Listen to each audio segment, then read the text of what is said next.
Oğru aşiq. Gözəllər gözəli Viktoriyaya olan eşqindən alışıb yanan Heydər Əli doğrudan da dəli divanə olmuşdu. Bir tərəfdən Viktoriyanın fikri, bir tərəfdən də acılığı onu halətdən salmışdı. Dünən axşamdan bəri ağzına bir tikə belə almayan Heydər Əli daha yeriyə bilmir, demək olar ki, güclə ayaqlarını sürüyürdü. Nə olursa olsun, qarşıma çıxan ilk aşxanaya girib özümü doydurmalıyam. İmkan olsa qaçaram. Olmasa pasportumu girov qoyaram, deyə fikirləşən Heydər Əli bir də başını qaldırıb özünü Göygöl aşxanasının qarşısında gördü. Cibi pullu adamlar kimi cəsarətlə içəri girib qapıya yaxın yerdə özünə stol seçdi. 100 qram araq, 1 stəkan pivə, borş və tava kabab sifariş verdi. Qarnını bərkitdikdən sonra xörək paylayan qadının mətbəxə getməsini gözlədi. Qadın gedən kimi Heydər Əli papağını belə paltarasan yerdə qoyub aşxananı tərk etdi. Onun küçəyə çıxması ilə gözdən etməsi bir anda oldu. Xörək paylayan qadın mətbəxdən qaydanda müştərilərdən birinin yoxa çıxdığını bildi. Səmədvurğun küçəsi ilə Neftçilər prospektinə tərəf qaçan Heydər Əli tində bəstəboy bir kişiyə toxunub onu yıxdı. Bərk hisslənən kişi yerdən qalxıb qışqırdı. "Alə, körsən? Mən boyda adamı görmürsən?" "Bağışla dayı, təsadüfən oldu." "Uy, Heydər Əli, qadası sənsən?" "Mənəm." "Qadası, məni tanımadın?" "Yox." "Alə, Mərdəkandakı ikinci domodduq yadından nə tez çıxdı?" "Ada, bürsəliyəm də, yadıma düşdü. Bufetə gəlib mənimlə araq vururdun, ha?" "Salam dayı, bağışla, tanımadım." "Alə, tanımazsan da. Bağda ərik vardı, salam əley vardı. Bağda ərik qurtardı, həm də." "Yox dayı, mən hələ oğlan deyiləm." "Yaxşı, pes ilan vurmuş kimi hara qaçırsan?" "Tələsirdim dayı, məsələ uzundur." "Məsələ uzundur, yoxsa özün uzunsan?" Güldülər. "Uzun, gedək bulvara. Ağacların altında əyləşib dərdləşək." Heydər Əli heç nə demədi. Bürsəlinin yanına düşdü. Onlar Lenin adına muzeyin qarşısındakı ağacların altında bir xəlvət yer tapıb oturdular. "Hə, danış görək nə olub?" Heydər Əli utanıb çəkinmədən pulsuz olduğunu, biraz bundan qabaq yeməyin pulunu vermədiyi üçün aşxanadan qaçdığını bildirdi.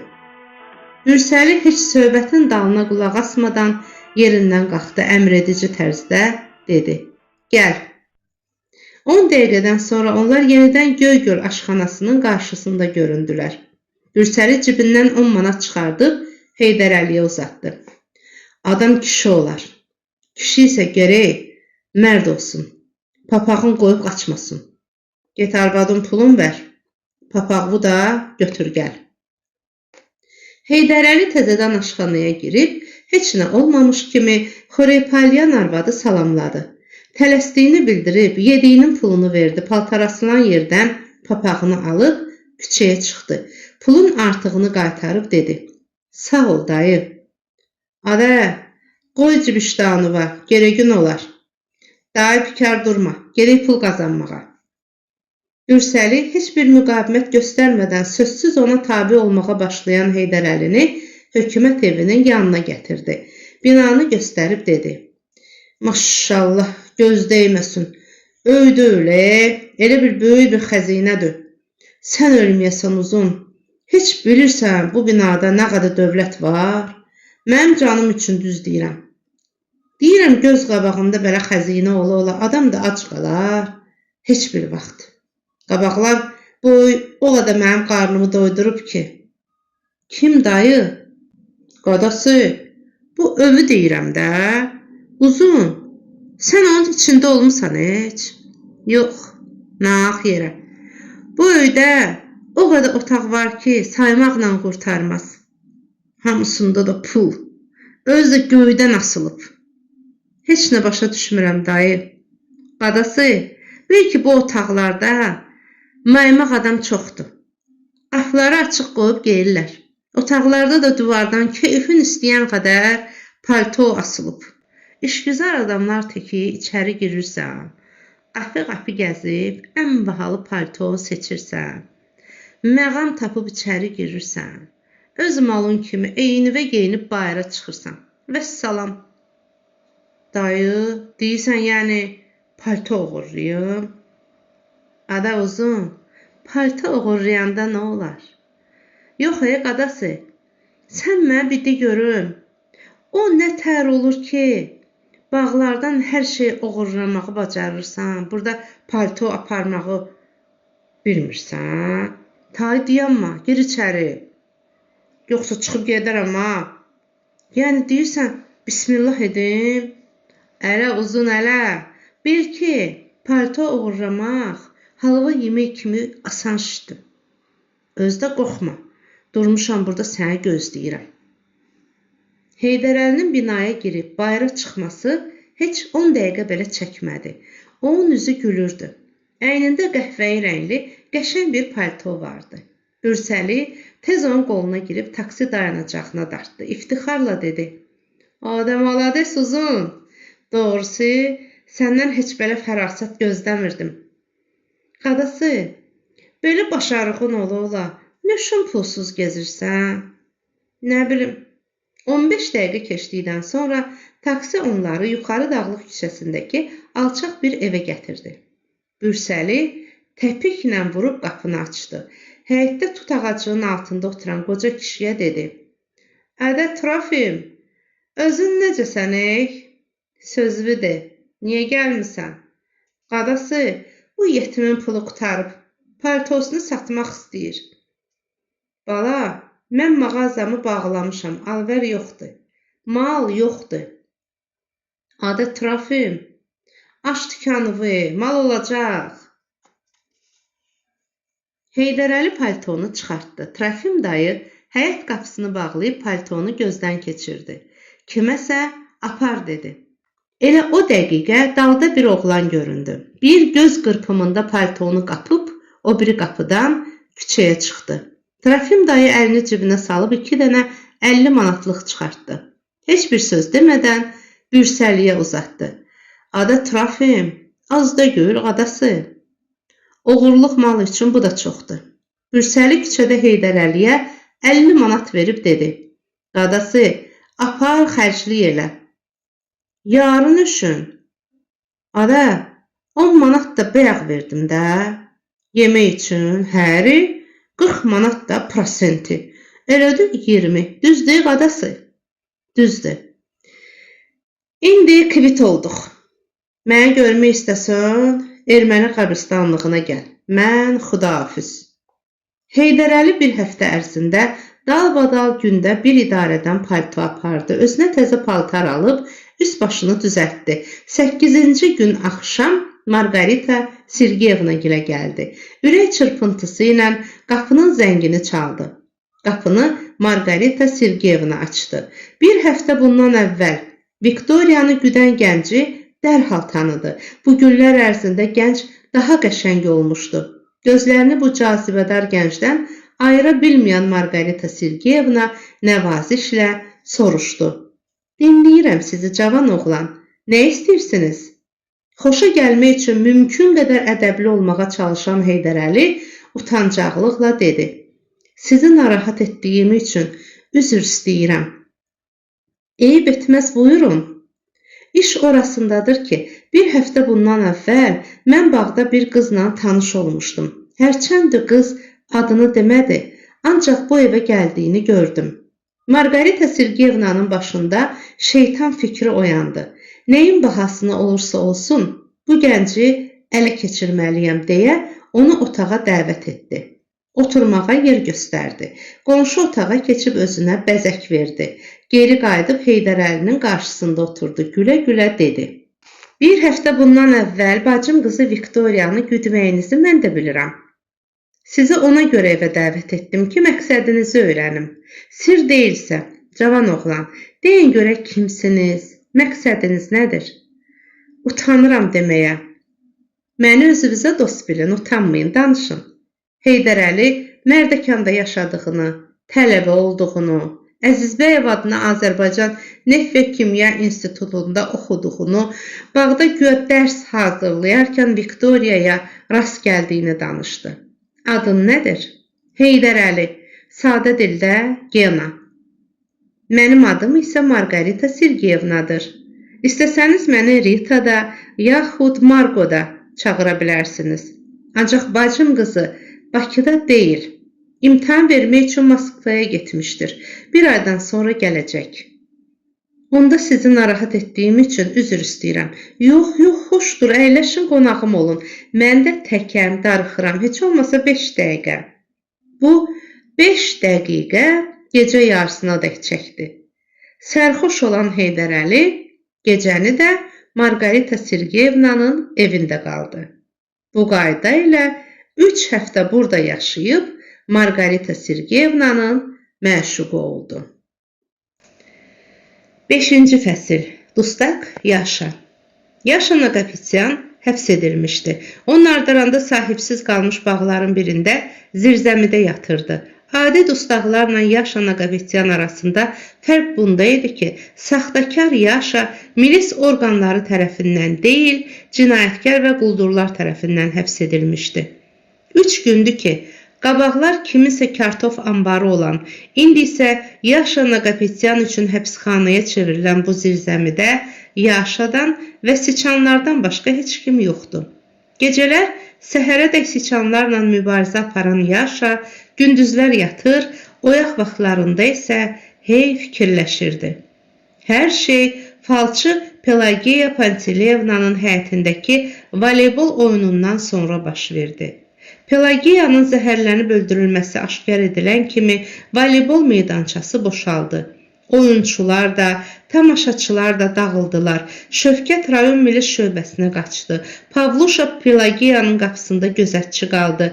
Hadisə ilə maraqlananlar pəncərəyə dırmaşıb, otaqda yıxılıb qalmış Pelageyaya baxmağa başladılar.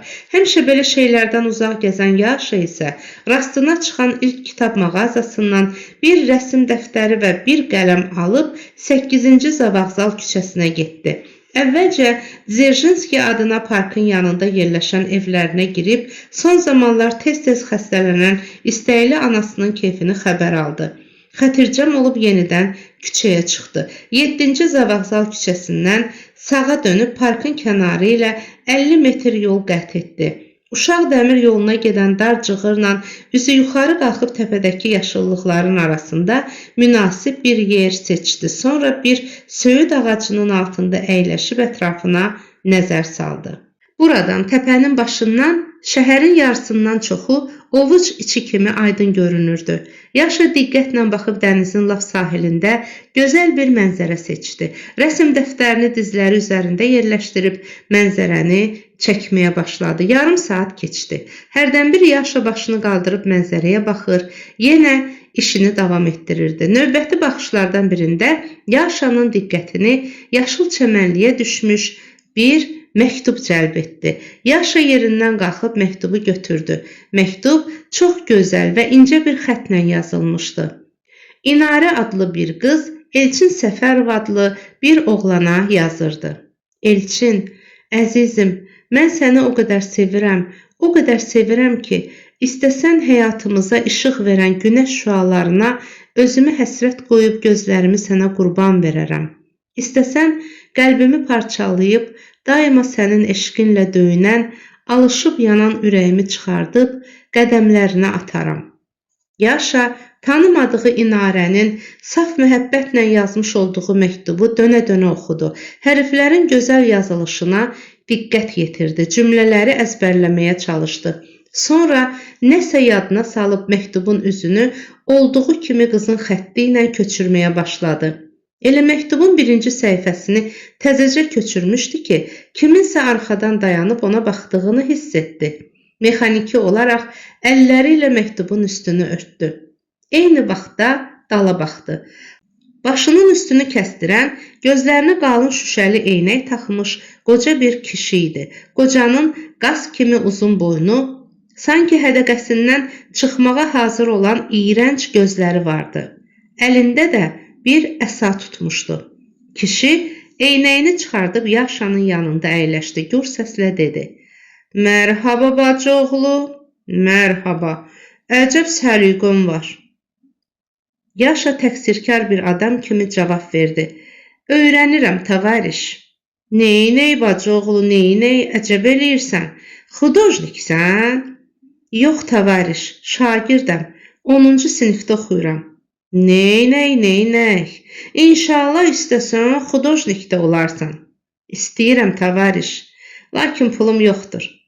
"Bacıoğlu, məyər məktəbə girəndə adamdan pul istəyirlər?" "Yox. Bəs onda pulun oxumağa nə dəxli?" "Anam qoca və xəstədir, pensiyamız çatmır.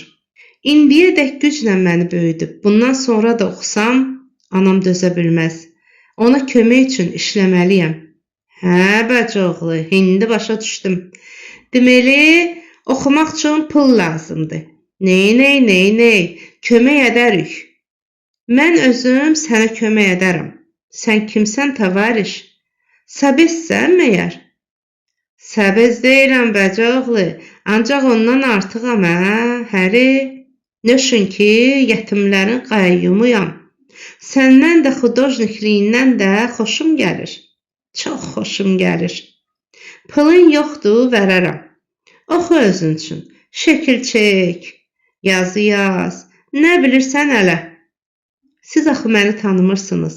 Necə olur ki, tanımadığınız adama pul təklif edirsiniz?"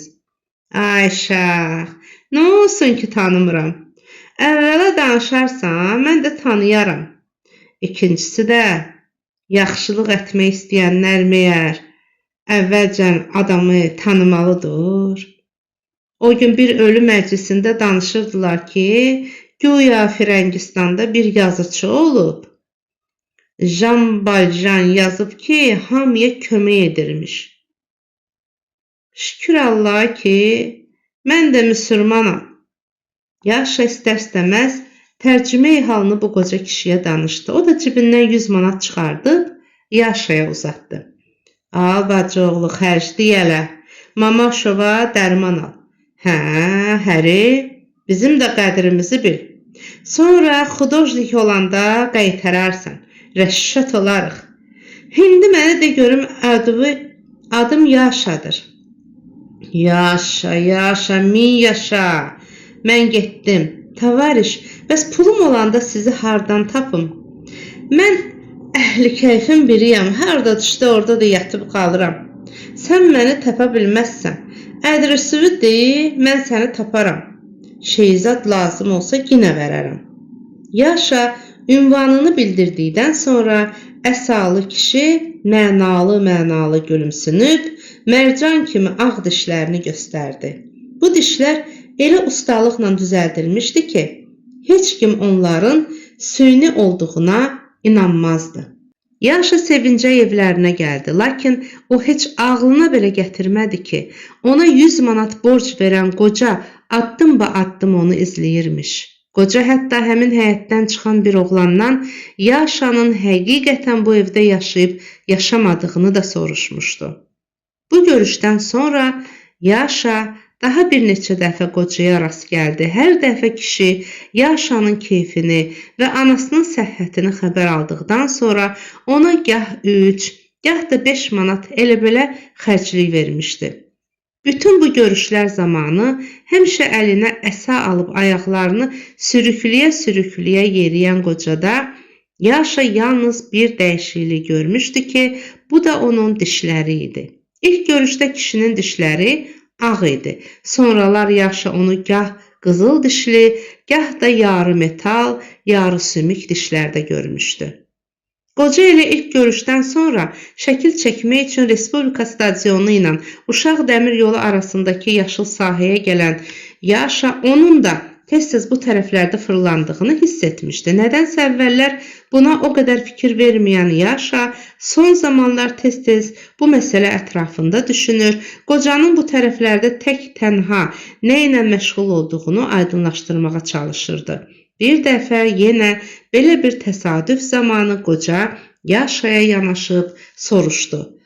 "Bacıoğlu, eşitmişəm Mamaşun tayı xəstələnmir, düzdür?" Yaşa təəccüblə qocaya baxıb suala sualla cavab verdi. Bunu hardan bilirsiniz, tavariş? Şükür ki, Mamaşon hindi yaxçıdır. Deməli, borcları qaytarmaq vaxtı çatıb. Nə borc, tavariş? Ay, sağ ol, yadından çıxıb. Xırda vermişəm, xərcləmisən özün üçün, hə? Həri? Nə qədər borcluyam? 300 manat. 300? Bəli, artıq-urtuğunu hələ demirəm, 300. Bir də adam qanacaqlı olar. Özündən böyüyə ya dayı, ya da qədəş deyər. Yaxşı, dayı ol. Mənim o qədər pulum hanı? Qoca yaxınlaşıb, var gücü ilə Yaşaya bir şillə vurdu. Oğlan tappıltı ilə yerə dəydi. Heç nə başa düşməyən Yaşanın ağız-burnunun qanı bir-birinə qarışdı. Bu sənə ibrət dərsi olar. Bir də qələt eləyərsən özündən böyükün sözünə. Yerindən güclə qalxan Yaşa inatkarlıqla dedi. Başa düşmürəm, məni niyə vurursan? Axı mən səndən o qədər pul almamışam. Verdiklərimi də özün vermisən. Mən ki istəməmişəm, jambal. İkinci şillə Yaşanı yenidən yerə sərdi. O yerdən bir daş götürüb qocanın üstünə cumdu. Qoca Yaşanın zərbəsindən yayınmağı lazım bilmədi. Özünü irəli verib sol əli ilə Yaşanın qolundan tutub kəlbətin kimi sıxmağa başladı. Daş Yaşanın əlindən düşən kimi qoca əsası ilə onun qıçlarına vurub Yaşanı qarşısında diz çöktürdü. Bacı oğlu, heç bilirsən kiminlə danışırsan? Bu saat səni tikə-tikə doğraram. Bil ki, heç kim mənim bir sözümü iki edə bilməz. Nöşün ki, mən belə öyrənmişəm. Adamları da belə öyrətmişəm. O ki, qaldı borc məsələsinə. Eşit gör sənə nə deyirəm. Bəxşiş var xalvarla, hesab olar dinarla. 150 manat sənə nəqd pul vermişəm. Bir o qədər də sələməsi. Artıb, yəni prosenti. Bildin? 3 gün sənə möhlət verirəm. 3 gündən sonra 300 manatı gətirməsən, özünü ölmüş bil. Yaşanın dili tutulmuşdu. Danışa bilmirdi. Başı ilə başa düşdüyünü bildirdi. Qoca əsasına dirənə-dirənə uzaqlaşdı. Bu 3 gün ərzində Yaşa çox çalışıb çapaladı. Ancaq heç 100 manat belə toplaya bilmədi. Xəyala dalan Yaşa dərdini açıb nə ürək dostlarına şöfqətlə pay verə, nə də anasına demədi. Öz xarakterinə görə başqasına sir verməyi xoşlamayan Yaşa dostlarının bir çox sorğu sualına da susmaqla cavab verdi. Belə gərgin günlərdən birində axşam qonşuluqdakı ayaqqabı mağazasının yanından keçərkən gözətçi Əbdülxalıq Əbdüləhmədoğlu Yaşanı səslədi. Yaşa, niyə qaşqabağın yerindən gedir? Nə olub sənə? Hər dəqiqə pul tapmaq haqqında düşünən Yaşa Əbdülxalıqdan borc almaq ümidi ilə dərdini açıb ona danışdı. Onun da gəncə yazığı gəldi. Qəbz yazdırıb 300 manat verdi. 3 gün vaxt tamam olanda Yaşa yenə təpədəki yaşıllığa gəldi. Söyüd ağacının altında əyləşən qoca papiros çəkirdi. Bu dəfə o tək deyildi. Yanında uca boy, gözəl bir gənc də vardı. Gənc gülə-gülə qocaya nəsə danışır. O da tez-tez həri, neynək deyirdi. Yaşa irəliləyib qocadan 15 metr aralı dayandı. Qoca başını qaldırıb heç nə olmamış kimi Yaşanı hörmətlə qarşıladı. Hə, bacıoğlu, sən, əhsən, yaxşı gəlmisən, mənə lazımsan.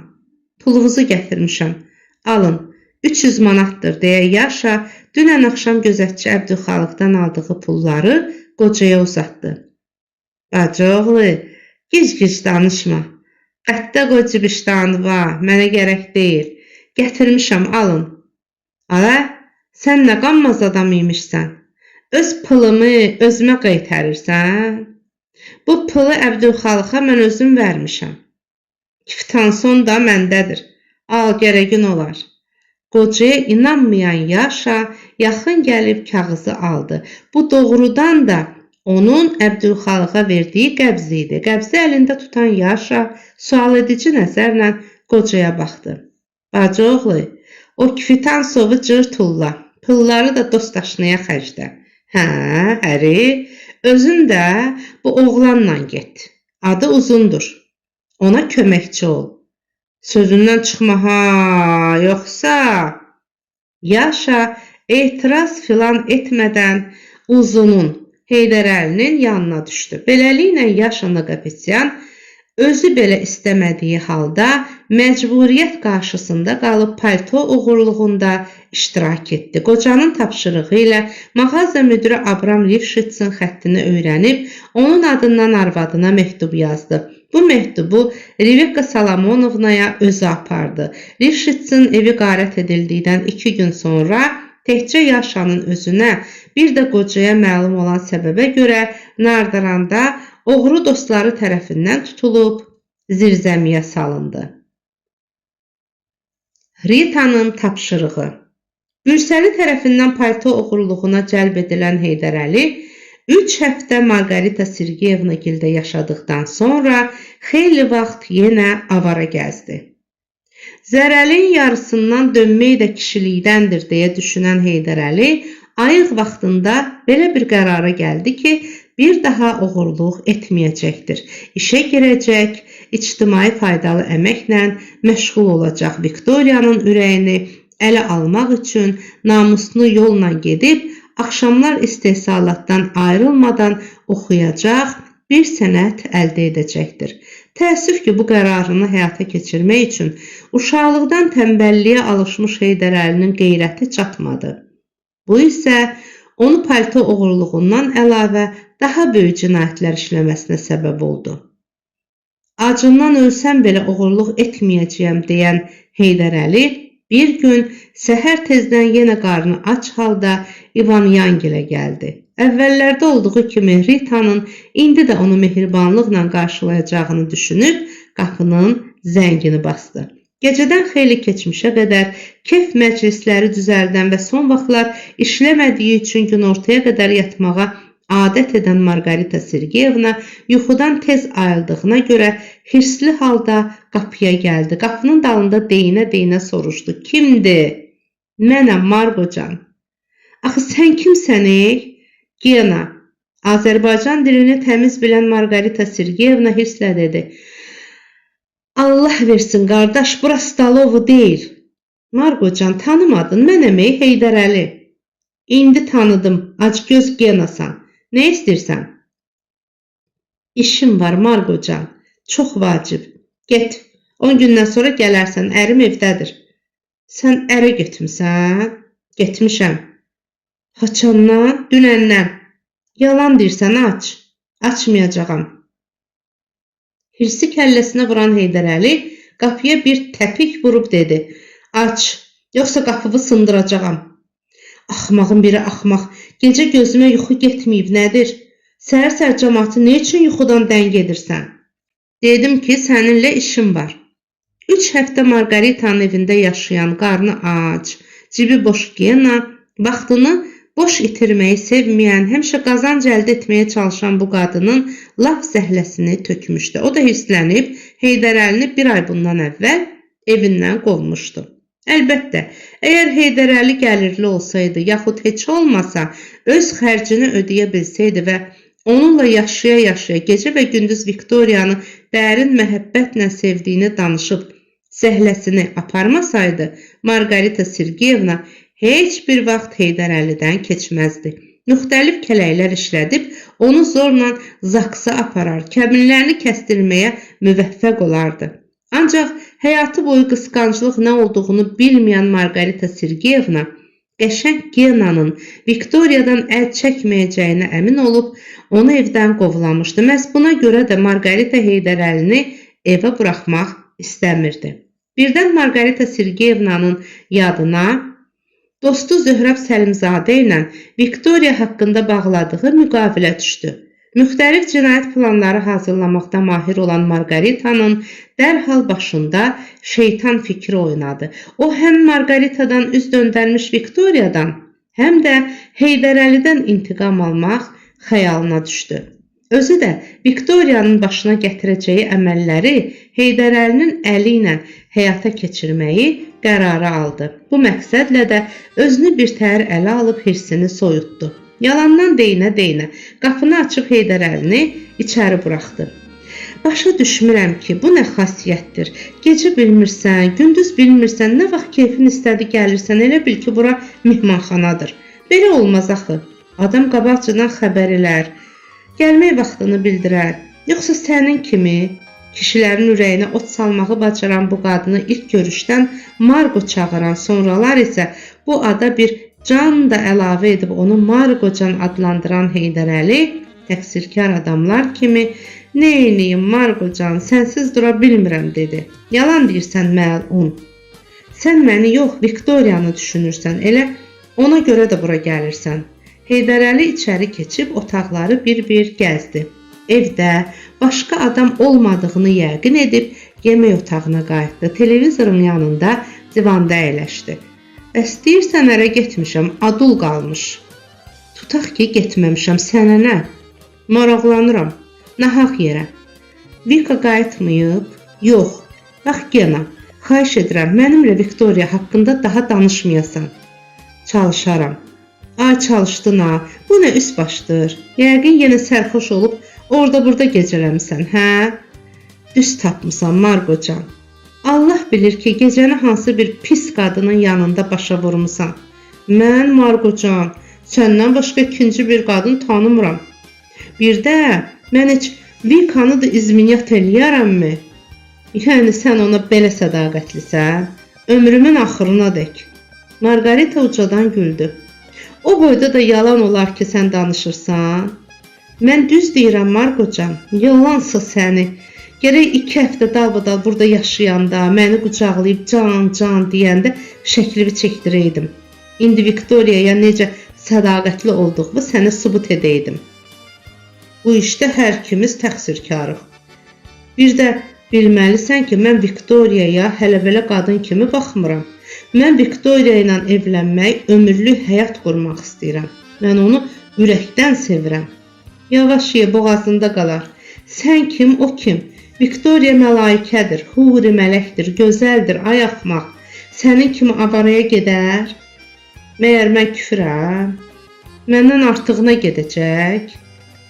Yox Gena, etiraf etməliyəm ki, sən də gözəlsən.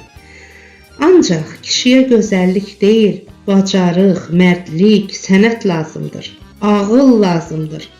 Viktoriya kimi qızı evdə xanım etmək, onun nazını çəkmək üçün çoxlu pul, gündə bir hədiyyə gərəkdir. O da ki, səndə yoxdur. Viktoriyanın dərdindən ölən, daim onun arzusunda olan o qədər kişilər var ki, sən heç onların ayaqlarının tozu da ola bilməzsən. Söhbətin bu yerində Heydər Əlinin yenə yadına palto oğurluğu düşdü. Oğurluqla varlanmağın mümkün olduğunu zənn edib lovğalıqla dedi. Mən nə vaxt, nə qədər istəsəm pul qazana bilərəm. Bəs niyə lütsən? Özüm geyinmirəm. Pintinin biri pinti. Nə səliqən var, nə də mədəniyyətin. Cibindəki boş, nə lovğalanırsan? Margocan, mən bədbəxt və yetim adamım. Bu sözü eşidən Margarita bomba kimi partladı. Ada, ay yalancı, bəs o dəfə deyirdin ki, atamda, anamda var. Varlı ailədənəm. Nə tez qırıldılar. Sudan quru çıxmağı bacaran Heydər Əli dərhal cavab verdi ki, mən Margocan valideynini yetiməm. Bəlkə onlar övladsızdırlar. Yaxşı, atam nə iş görür? Gündüzlər bazarda gögərti satır, axşamlar da sanatoriyada gözətçi işləyir. Əslində isə sanatoriyaya istirahətə gələn qadınlarla keyf edir. Atan sənə əl tutmur? Yox Margocan. Qabaqlar hərdən bir cibimə 5-10 manat qoyurdu. İndi onu da eləmir. Deyir ki, özün yekə kişisən. Daha mən sənin başına ağıl qoymaqdan yoruldum. Necə istəyirsən, hələ də yaşa. Ağıllı adamdır, sözün düzünü deyib. Sən də təsdiq edirsən. Bəli Gena, sən elə ac gözsən ki, barmaq uzadanda adamın bütün əlini qapmaq istəyirsən. Ayıb deyilmi sən boyda adamı da ata yedizdirsin? Sən özün gəlib qaz vurub qazan doldurasan. Səhvsən Margocan. Əgər atam əlimə bir sənət versəydi, ya məni oxutdursaydı, onda sən deyəndi. Yoxsa onun kimi atalıq eləməyə nə var ki? Tutalım ki, sən düz deyirsən. Anan avam, atan da əhli kefdir. Hərəsi öz işi ilə məşğul olub sənə müəyyən sənət öyrətməyiblər. Bəs sən özün nə üçün özünə bir gün ağlamırsan? Nə bilim, mən də onların dəstxoşuna getmişəm də. Neçə yaşım var?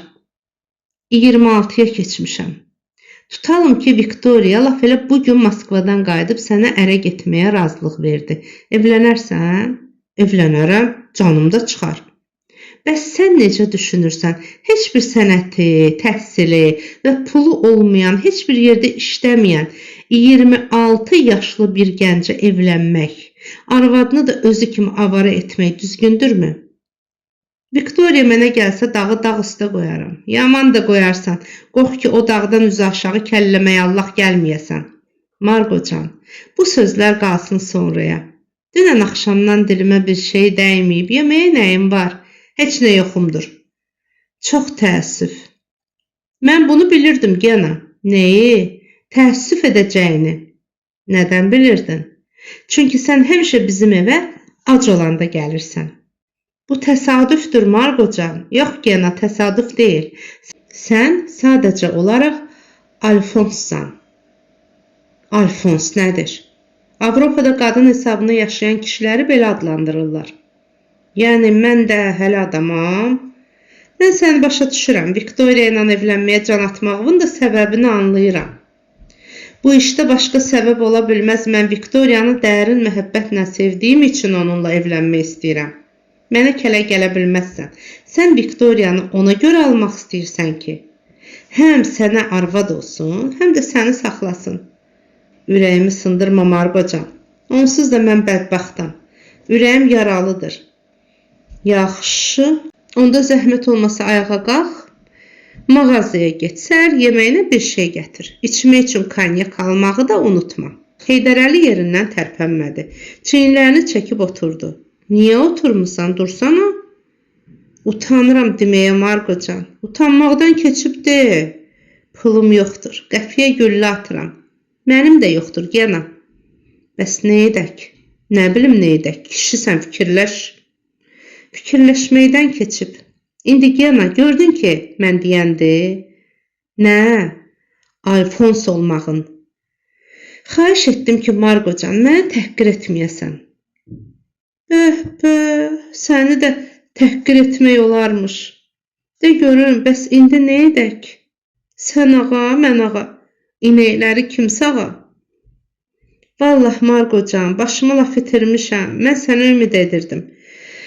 Sağlıqla qal, mən gedirəm, deyə yenidən palto oğurluğuna başlamağı qərarı alan Heydərəli kör peşman ayağa qalxdı. İstər-istəməz xudahafizləşməli oldu. Hara gedirsən? Şəhərə. Gedim görüm başıma nə çarə qılıram. Əyləş, sözüm var. Ac qarına nə söz, deyə təzədən divanda əyləşən Heydərəli etinasızlıqla soruşdu. Bir xeyri olacaq. Gena, Mio məsələsini eşitmisən? Mio nədir Margocan? Pişiyin miyoldamağını eşitmisən? Mio, mio. Hə, eşitmişəm, nə olsun? O olsun ki, qədim zamanda İranda bir kətçi, onun da bir pişiyi varmış. Kətçi yoxsul imiş. Çox vaxt ac dolanırmış. Pişiyini isə hamıdan çox istəyirmiş. Kətçi boğazından kəsib, pişiyə verərmiş. Arvadı 2 gündən bir xörək hazırlayanda, hamıdan əvvəl süfrənin başında pişik oturub mio, mio ilə öz payını istəyirmiş. Kətçinin də ona yazığı gəlib, xörəyin çoxunu pişiyə verərmiş. Get-gedə ərköyün böyüyən pişik o qədər naxallaşır ki, xörəyin yarısını yeməklə qail olmayıb, mio, mio ilə bütün xörəyi istəyirmiş. Axırda pişiyin əlindən təngə gələn kətçi arvadını da götürüb bu yerləri tərk edir. Çöllü biyabana gedir. Həmişə acgözlüklə yeməyə alışmış pişik də ac qalıb evdən çıxır. Bir neçə gün ac susuz dolandıqdan sonra kətçilər yenə də öz kəndlərinə qaydanda pişiklərinə rast gəlirlər. Kişi görür ki, pişik bir parça yağlı ət yeyir. Kətçi özünü itirmir. Pişiyin qarşısında çömələrək dilini çıxardır. Yalvara-yalvara miyoldamağa başlayır. Pişik, qadan alım, indi də mən miyoldayıram, ver yiyim. Pişikdən səs çıxmır. Nağıl da burada qurtarır. Bu misalın ölçəkdir. Ona görə çəkdim ki, 3 həftə sən mənim evimdə yaşamısan. Miyo, miyo, elyə-elyə bişirdiyim xörəkləri yemisən. Üstündən də konyak içib kef etmisən. Düzdür, Gena? Düzdür, Margocan, düzdür. Dediklərimi təsdiq edirsən, Gena? İndi də mən, miyo. Nə demək istəyirsən, Margocan? Başa düşmürsən? Miyo, miyo, yəni ver yiyim. Margocan, axı mənim sənə verməyə yağlı tikəm yoxdur. Olsun da, bəs nə vaxt olacaq? Nə vaxta dək arvadların hesabına dolanacaqsan? Axı 300 manat pulumu xərcləmisən. İndi də bax, o kətçi kimi mən sənə miyo deyirəm. Gena, qaytar mənim pullarımı. Çox sağ ol, Margocan. Demək, məni borclu çıxartdın. Çıxartdım, Gena. Adam yaxşılıq edəndə tez-tez onu başa vurmaz. Bəzən belə lazım olur, Gena. İndiki belədir, Margocan. Borcluğun, sağlığın istər. Mənə pul indi lazımdır, Gena. Mən də yemək istəyirəm, acam axı. İndi pulum yoxdur, Margocan. Yoxdursa qazan, kişi deyilsən. Necə qazanım? Bilmirsən? Yox, bilsəydim ac qalmazdım. Bir qarın yeməkdən ötürü evə gəlib səndən minnət götürməzdim. Əcəb kişiymişsən. Yaxşı, Gena, mən sənə pul qazanmağı öyrədərəm. Margarita Sergeyevna yerindən qalxıb şkafa yaxınlaşdı. 2 dənə qırmızı onluq götürüb Heydər Əliyə uzatdı. Get mağazaya, yemək al. Şənlənən Heydər Əli dərhal yerindən qalxıb itaətkarlıqla soruşdu. Margocan, ürəyin nə istəyir? Sənin istədiyindən. Ancaq konyak yadından çıxmasın. Üstündən də içmək üçün limonad.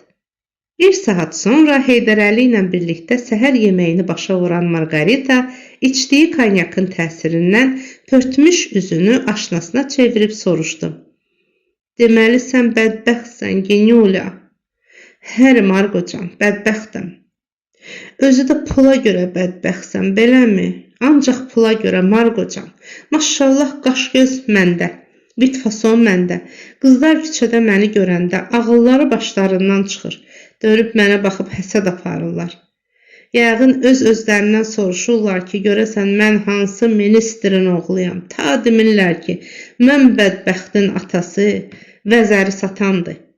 Genyula, bəs deyirlər ki, buzovnada, mərdəkanda vəzəri satanlar milyonerdir. Müharibədən sonra neçə dəfə qiymətlər aşağı düşüb, neçə dəfə pul dəyişib, amma vəzəri öz qiymətində qalır. Mənim ki, heç nəyim yoxdur. Heç nəyin olmasa da, gözəlliyi və söz yoxdur. Heyf ki, biraz uzunsan. Buna da dözmək olur. Ancaq ağılsızlığını heç cür bağışlamaq olmaz. Ağlın olsaydı, başqaları kimi sən də daşdan pul çıxarardın. Nə deyirsən, Margocan? Gedib yenə oğurluq edim. Yaxşı iş tap, Genyula. Elə iş ki, çim yağ olsun. Yağlı işə girmək üçün ya gərək pulun olsun, ya da tanışın. Bunlar da ki, məndə yoxdur. Rəhmətliyin qızı. Heç işə girə bilirəm ki, yağlısını da tapa biləyim. Yağlı iş məndə, Genyula. Margocan, mən ölüm. Düz deyirsən. Sənin əziz canın üçün. Nə işdir, Margocan? Yaxşı oğlanlardan birinə köməkçi lazımdır. 5 dəqiqəlik iş üçün 200 manat verir. Yaxşı, o 5 dəqiqədə mən nə etməliyəm? Sənin kimi axmağın biri evlənmək istəyir. Kim? Onun sənə dəxli yoxdur, Genyula. Adını bilməsən də olar. Belə də iş olar. Mən o adamı tanımadığım halda onun tapşırığını necə yerinə yetirəcəyəm? Mənim vasitəmlə. Danış görək tanışın nə istəyir? O da bir qıza aşiq olub. Bilirəm ki, qız da onu sevir. Ancaq anası qızı ona vermək istəmir.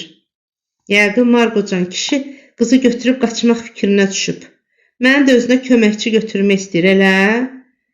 Yox, Genyula. De görüm, ağzın yırtıq deyil ki.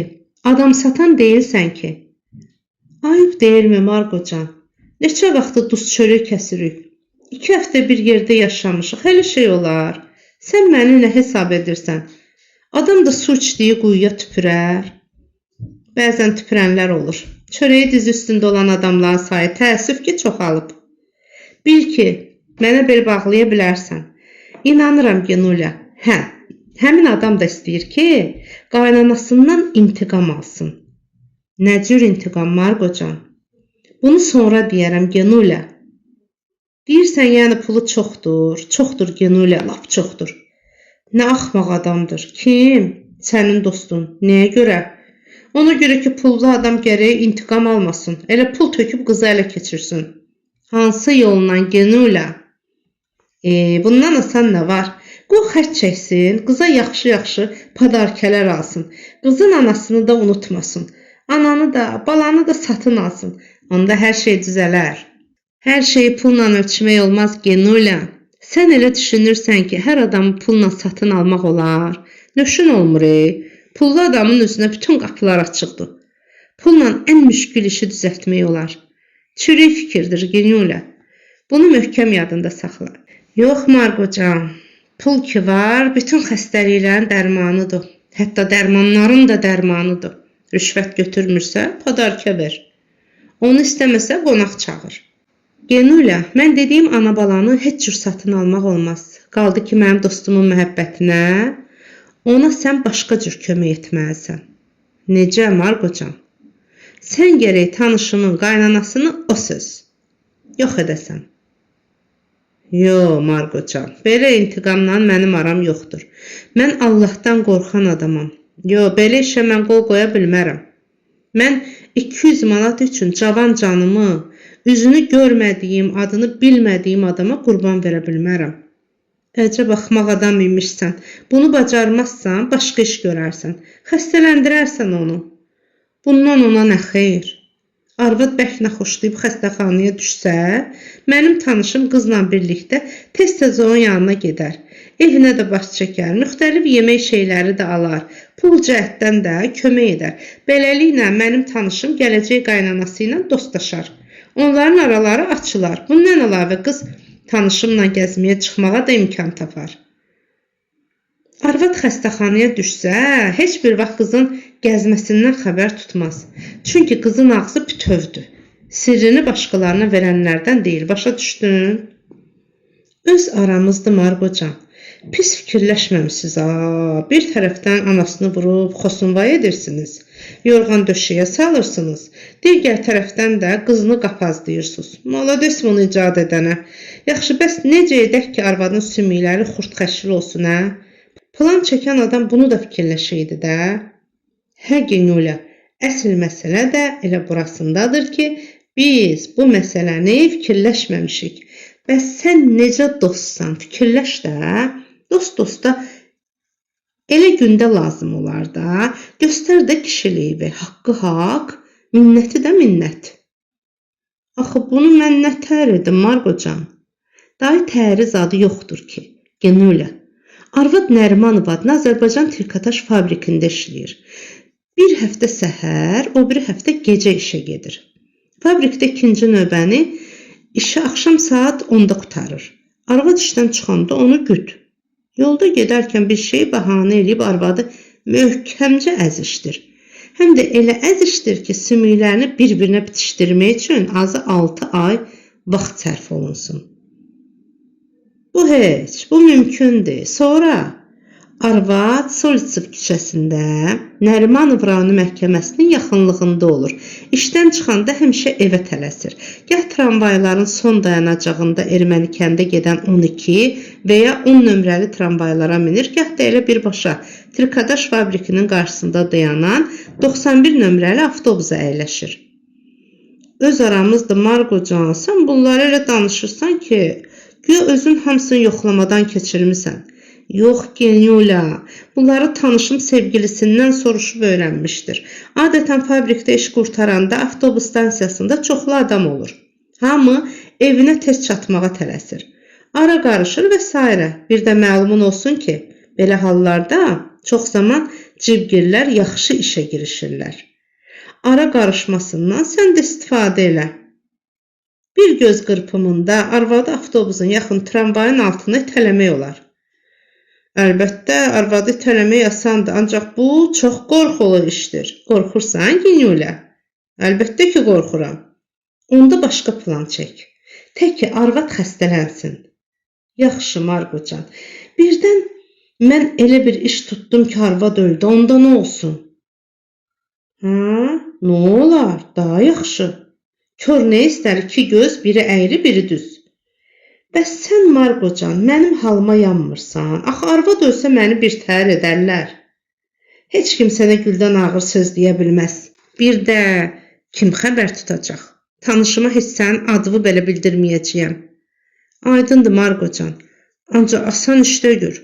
Düzlüdür görüm, tanışım bu iş üçün sənə nə qədər pul verir? 200 manat. Ancaq bil ki, arvad ölsə qonorarın 2 qat artıq olacaq. Margocan, qonorar nədir? Əmək haqqı deyirəm də, başa düşmürsən? Hə, nə oldu? De görüm, razısanmı? Əlac nədir? Gərək razı olam da. Hansına, Genyula? Necə yəni hansına? Deyirəm ki, görəsən arvad ömrünü sənə bağışlayacaq, ya əlil olacaq? Yox, Margocan, qadan alım, məni çıx. Mən adam öldürə bilmərəm. Onu hələ belə yüngülcə itələyəcəyəm ki, avtobus altına düşüb 5-6 ay xəstəxanada inildəsin. Onda gena 200 manat alacaqsan, yarısını da ki qabaqcadan. Ancaq nahaq yerə öz xeyrindən qaçırsan. Arvadı ilə bir dəfəlik o dünyaya göndərsəydin, dvaynoy qazanardın. Margocan, dedim ki, məni çıx. Mən hələ ağlımı o qədər itirməmişəm ki, adam öldürüm. Cavan vaxtımda 300-400 manat üçün bilə-bilə özümü güllələnməyə məhkum etdirə bilmərəm. Özün bilərsən, Gena. Könlü balıq istəyən quyruğunu buzlu suya qoyar. Yaxşı, Margocan, bəs arvadı xurd-xəşir eləmək üçün pulu kim verəcək? Mən, Genyula. Tanışım məni vəkil eləyib. Margocan, bəlkə adını bilmədiyim o yazıq arvaddan elə sən özün müəyyən bir səbəbə görə intiqam almaq istəyirsən. Yox, ay Genyula, elə şey olar. Düzünü de, sən öl, Genyula, o arvadı heç özüm də tanımıram. Onda mən bir şeyi başa düşmürəm. Nəyi, Genyula? Sənin belə canfəşanlıq etməyi. Tanışın bir qıza vurulubsa, qoy özü əl-ayağa düşsün. Daha sən niyə bu boyda məsuliyyəti üzərinə götürürsən? Dedim ki, o kişi mənim çox yaxın adamımdır. Margocan, hiss edirəm ki, sən nəsə məndən bir şey gizlədirsən. Yaxşısı budur ki, sən gəl əsl məsələni mənə danış. Axı, adi tanış üçün bu qədər canfəşanlıq etməzlər. Yaxşı, Genyula, sualıma cavab verirəm. Düzünü bilmək istəsən, mən o tanışımdan asılıyam. Elə ona görə bu iş üçün pul da verirsən? Yox, Genyula, pulu onun özü verir. İşi isə mən təşkil edirəm. Margocan, 200 az deyil. Bəs sən nə qədər istəyirsən? 100 də əlavə elə. Qulaq as, Genyula, gör nə deyirəm. 100 manat sənə indi verəcəyəm. Qoy bu beh olsun. 100 manat da işi başa vurandan sonra əlavə edəcəyəm. Mənə olan borcumu da bura əlavə edirəm. Olarıq kvit. Margocan, insafın olsun. Mən sənə pul borçluyam. Mio məsələsini yadından çıxartdın. 3 həftədən çox xərcimi çəkmişəm.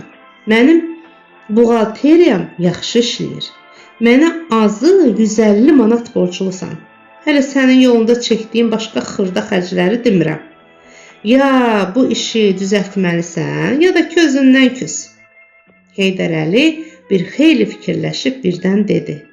Deyəsən axı bizim sövdəmiz baş tutmayacaq. Nəyə görə? Bu qiymət sərfəli deyil. Nə qədər istəyirsən bəs? Ya 300 manat, ya da ki xudahafiz. Lap kör tutduğundan əl çəkməz kimi edirsən ha. Gəl məsələni uzatmayaq Margocan, razısan? İt aparan olsun, razıyam. 200 manatın qabaqcadan qabağımı sayacaqsan. Yaxşı, buna da razıyam, day zəhləmi tökmə. Bununla iş bitmir Margocan. Day nə? Gərək tanışığı mənə göstərəsən. Bu bir. Yaxşı, göstərərəm. Bəs ikincisi? İkincisi də odur ki, gərək Viktoriyanın ürəyini ələ almaqda mənə kömək edəsən. Onu da edərəm. Daha nə? Allah xeyir versin Margocan. 200 manatı bəri ötür. Margarita Sergeyevna yerindən qalxıb qonşu otağa keçdi. 3 dəqiqədən sonra geri qayıdıb Heydər Əliyə bir dəstə onluq uzatdı. Say, 20 dənədir. İndi dur, gedək, arvadı sənə göstərim. Dəyərli izləyicilər, Cəmşid Əmirovun Qarabolqa romanının növbəti hissələrini dinləmək istəyirsinizsə kanalımı izləyin, abunə olmağı yaddan çıxarmayın.